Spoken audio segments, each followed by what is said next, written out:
Hey guys, it's Ryan here with another deck review for Hocus Pocus. Today we're going to be taking a look at the Union deck designed by Jay Fletcher and distributed by Theory 11. Jay Fletcher is a designer based out of Charleston, South Carolina. His work has a distinct style incorporating a block print texture combined with a variety of typography. You may recognize his artwork from the Rarebit deck. Jay took inspiration for this deck from the American Revolution and incorporated design elements that symbolize colonial life, the patriotic spirit of the times, and the push for peace and prosperity. So let's start off with a look at the artwork on the tuck case. The matte black box is embossed and stamped with copper and tan foil. The front is beautifully laid out with the word Union overlapping a sword and shield with stars and stripes. Olive branches, a symbol of peace, adorn the sides. Banners reading Liberty and Freedom sit above and below the sword.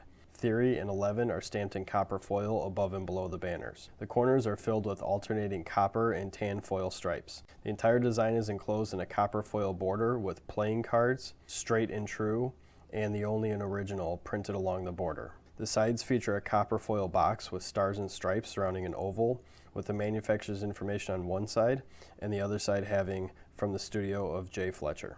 The bottom of the box has some Theory 11 information and a barcode all stamped in foil. The top of the box has a copper frame filled with 28 stars and one crescent moon in the center. The tuck flap has a chain with a broken center link and the words "Live Free," with olive branches matching the arc of the tuck flap. The deck is sealed with a tan and orange Theory 11 stamp. The back of the box matches the card back design in all aspects except the color tone, embossing, and foil stamping. I'll go over the design when discussing the cards. Overall, the tuck case is beautifully embossed and highlighted with foil accents that are easy to read against the matte black box. It's made of a pretty sturdy cardboard and seems to hold up to corner wear and curling about average. The deck seal doesn't stick to the matte tuck case very well, but that can be fixed with either a drop of glue or used to your advantage if you try to keep the seals intact. The card backs are covered with iconic images of American freedom and portray the theme well. The center is filled with twin eagles spreading their wings and clutching a bundle of arrows, symbolic of power and strength. Draped flags and olive branches split the image diagonally. The same corner treatment from the box fills the center pane. A capital U sits at the top and the bottom. Made in the USA fits into a banner in the space between the eagle's wings and tail. T11 makes an appearance near the eagle's beak. The design is framed in a copper-lined border separated from the standard white border by a very thin black stripe. The white from the cardstock, black, a cream color tan, and metallic copper ink make up the color palette for the card backs. The card faces utilize the same colors and add a gray-blue and an orange to the mix. The spades and club pips are printed in black, while the heart and diamond pips utilize the orange tone.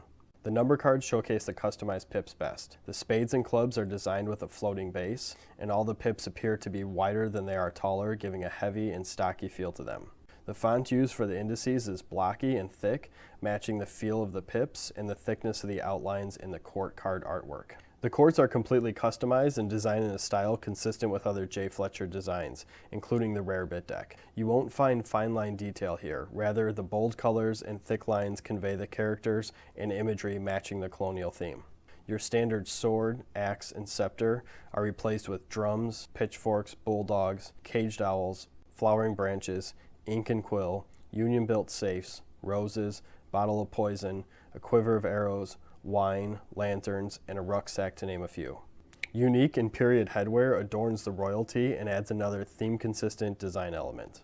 The ace of spades stands out with a large center pip with eagle's wings filling the bottom of the spade and the tail making up the base. The top of the spade is filled with stars and stripes. Olive branches encircle the pip and the gaps between the branches are filled with 8 stars. American Made is printed below the ace. The other 3 aces feature custom pips but no further embellishment. The 2 jokers are identical in color and design. A turkey with a rose in its talons rests head high and tail feathers fanned. 5 stars arch over the turkey, and the words "the Joker" runs parallel to the rose. Famously, Ben Franklin commented that the turkey is a better representation of the United States than the eagle is for its fearless nature and honorable eating habits, whereas the eagle is known to steal its food and flee from smaller birds. The deck also includes a double-backed card for use in some ambitious routines or other magic tricks. The final card is an ad card for Theory 11. The mostly orange card contains a few of the border elements from the box and card backs with the new T11 logo and some information in the center. The cards are proudly printed in the United States at the USPCC factory. No exact information on the stock or finish was provided, but they feel and handle like most Theory 11 decks. The cards measure out to 0.29 millimeters each and weigh in at 1.638 grams per card. The borders measure out to about 3 millimeters each and are pretty consistent from card to card.